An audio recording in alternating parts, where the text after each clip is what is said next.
Hello students, आज की जो वीडियो जो मैं शेयर कर रही हूँ वो है फ्यूचर इंडेफिनिट के लिए।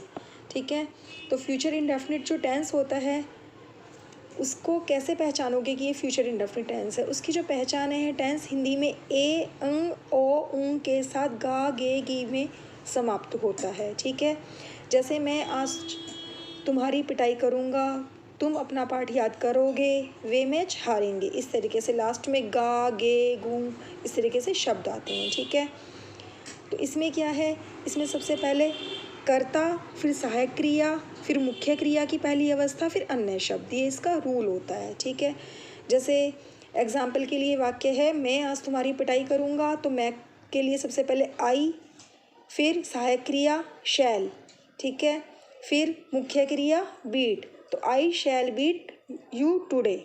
तुम अपना पाठ याद करोगे, you will learn your lesson.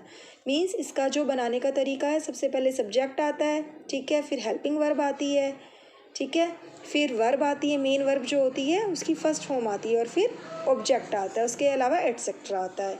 तुम अपना पाठ याद करोगे, you will learn your lesson. वे मैच हारेंगे, they will lose the match.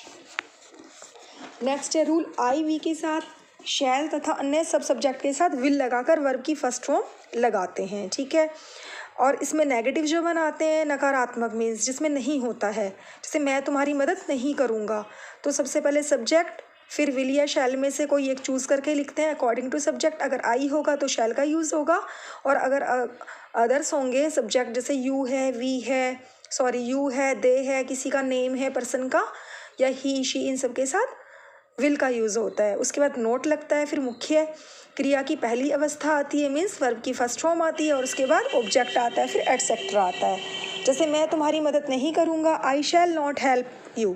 Next है, वे पतंग नहीं उड़ाएंगे, they will not fly kites. तुम अपना मकान नहीं बनाओगे, बेचोगे, you will not sell your house. ठीक है, तो इसमें क्या है, निषेधात्मक वाक्य बोलते हैं नेगेटिव सेंटेंसेस को। वाक्य में शैल अथवा विल के बाद नोट लगाकर वर्ब की फर्स्ट फॉर्म को यूज़ करते हैं, मतलब फर्स्ट फॉर्म का प्रयोग करते हैं। इसका सी पार्ट है इंटेरोगेटिव सेंटेंस। ठीक है, प्रश्नवाचक वाक्य, इसके अंदर सबसे पहले शैल या विल में से एक कुछ भी चूज़ करके लिखते हैं अकॉर्डिंग टू सब्जेक्ट, उसके बाद सब्जेक्ट, उसके बाद वर्ब की फर्स्ट फॉर्म, उसके बाद ऑब्जेक्ट। जैसे क्या मैं आज तुम्हारी पुस्तक उधार लूँगा, शैल आई बोरो योर बुक। क्या तुम अपना गृह कार्य दिखाओगे, will you show your homework.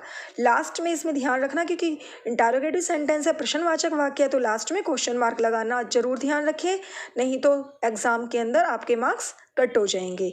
क्या वे कानपुर जाएंगे, will they go to Kanpur. ठीक है, तो इसके अंदर इंटेरोगेटिव खत्म हो गया हमारा। नेक्स्ट है क्वेश्चन वर्ड क्वेश्चन। ठीक है, जैसे इसके अंदर क्या होता है, इसके अंदर सबसे पहले व्हेन, वाई, वेयर, डब्ल्यू से फैमिली से शुरू होने वाला कोई भी वर्ड आता है, उसके बाद शैल या विल का प्रयोग करते हैं, फिर सब्जेक्ट का, फिर वर्ब की फर्स्ट फॉर्म का, और फिर ऑब्जेक्ट का, लास्ट में क्वेश्चन मार्क का। जैसे मैं तुम्हारी मदद कब करूँगा, when shall I help you. Next है, तुम अपना काम क्यों बंद करोगे, why shall you stop your work, question mark. Next है, वे कानपुर में कहाँ ठहरेंगे, where will they stay in Kanpur, question mark. Rule क्या है, क्या से आरंभ होने वाले प्रश्न वाक्यों में क्या का अनुवाद मत करो, केवल शैल या विल के सब्जेक्ट के अनुसार सर्वप्रथम सब्जेक्ट के बाद वर्ब की फर्स्ट फॉर्म लिखो।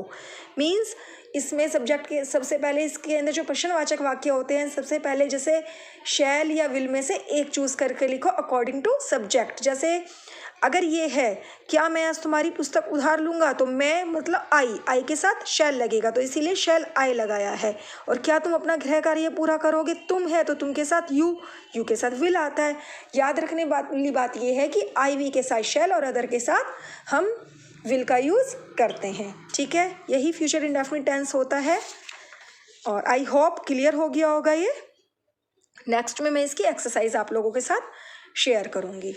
Bye students.